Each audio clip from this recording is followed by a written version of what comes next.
Thanks. 44 minutes after the hour. Should it matter if a president has a college degree? Former presidential candidate Howard Dean thinks so.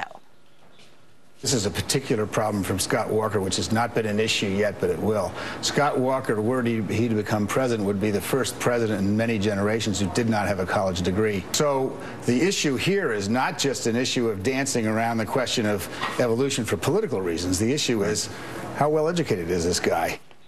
So here's the question. Do you really need a college degree to be successful? Here to debate it is the president of the Thomas B. Fordham Institute, Michael Perrell, and communications consultant Ashley Pratt. Thanks for being with us.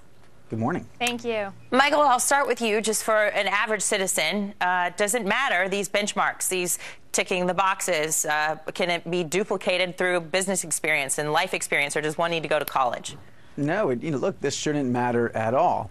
Look, college can be a great experience for a lot of people, and it is certainly true that on average, people who graduate from college tend to make more money and do better in a variety of measures, but that's on average. There are a lot of people out there who are quite successful who did not graduate from college, and by all accounts, Scott Walker seems to be one of them.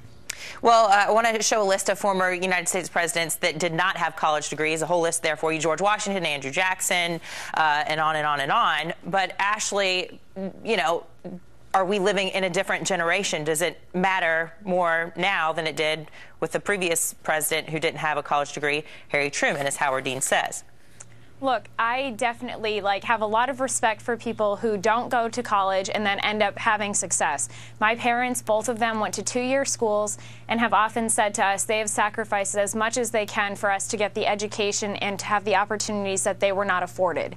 And I think that's huge today to realize, because I've had family members close to me who've been laid off and have cited lack of education as a hindrance to their success in being able to find another job. And I think in today's job market, where it is such a down economy, and people are competing, education level is definitely now a benchmark, right. Especially, I mean, even for me, I have a bachelor's degree and I'm seeing a need for a graduate or to go on, for a master's degree. Certainly. In order to compete. There are some exceptions to this rule, though. A lot of famous people without college degrees, very successful business people, Bill Gates, Walt Disney, Oprah Winfrey, Steve Jobs, Mark Zuckerberg. But is this different when we're talking about the president of the United States, Michael? Does it matter if the president is, our commander-in-chief, is somebody who is of average education?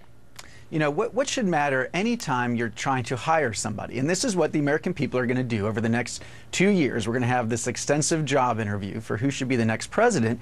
You want to know, does this person have the knowledge and the skills and the proven track record to be successful? And in fact, there's actually way too many employers out there today who require a college degree for jobs that don't really need one. So we should focus on his track record. Now, like all candidates, he's got to show us that he's got what it takes. Actually, I want to give you the final word on this. We see presidential candidates there out on the campaign trail having a beer, eating at the grease pits in Iowa, where they start typically. But is there a danger in seeming too normal?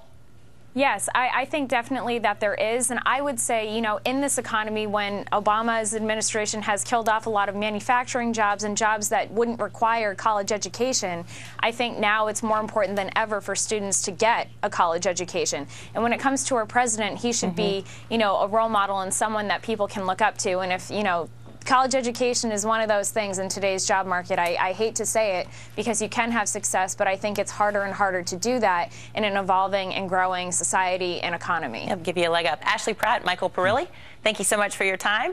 And everybody at home, what do you think about this? Does the average citizen need a college degree? Does the President of the United States need a degree? Hit us up on Facebook, Twitter, or email us friends@foxnews.com.